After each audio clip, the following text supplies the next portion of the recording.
Je suis, pour ma part, partagé entre la tristesse, la colère et l'angoisse. Et je serais tenté de qualifier les responsables politiques libanais de non-assistance à pays en danger, tous autant qu'ils sont.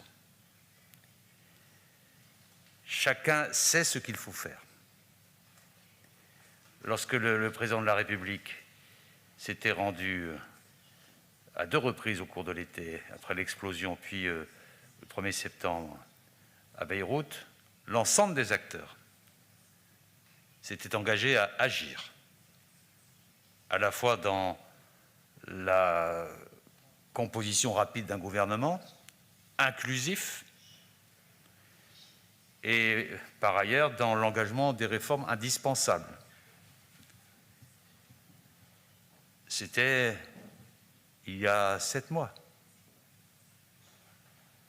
7 mois, oui. Et rien ne bouge. Je pense qu'il n'est pas encore trop tard, mais les délais sont très courts avant l'effondrement.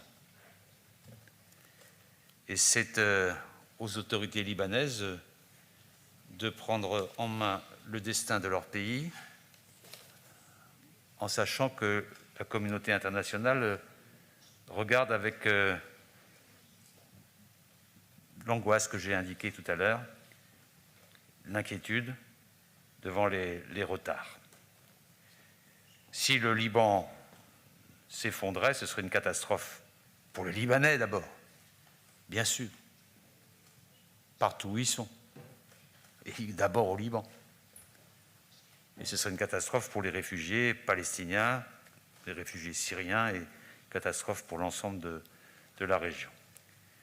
Mais nous ne pouvons pas, nous substituer aux forces politiques libanaises qui doivent assurer leur responsabilité.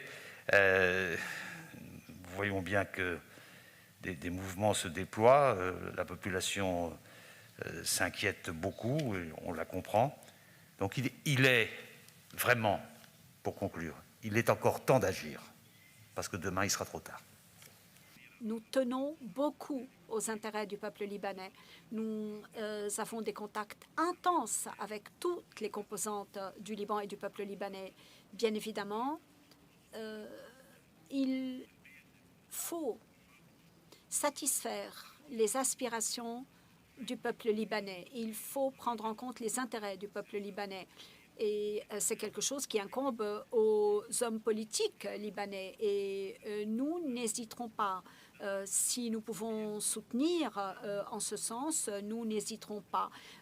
Nous espérons qu'un gouvernement sera formé rapidement pour que ce gouvernement puisse prendre ses responsabilités à l'égard du peuple libanais. Frères, je vous remercie. Nous suivons avec beaucoup d'inquiétude les difficultés et les défis auxquels est confronté ce pays, frères. Nous sommes avec le Liban pour le soutenir, pour dépasser cette période. Sa Majesté, le roi Abdallah II, m'avait confié après cette explosion catastrophique au port de Beyrouth, m'avait demandé d'aller à Beyrouth pour réaffirmer notre solidarité et notre disposition à travailler avec eux pour circonscrire les conséquences de cette catastrophe et pour aider le Liban à surmonter ces difficultés. Nous continuerons nos efforts, nous poursuivons nos efforts. Nous ne pouvons pas permettre que le Liban s'effondre davantage parce que cela constituerait une nouvelle crise et une nouvelle menace à la stabilité. Nous espérons que nos frères libanais parviendront à former un nouveau gouvernement qui traiterait les problèmes du Liban et nous sommes avec le Liban par tous les moyens.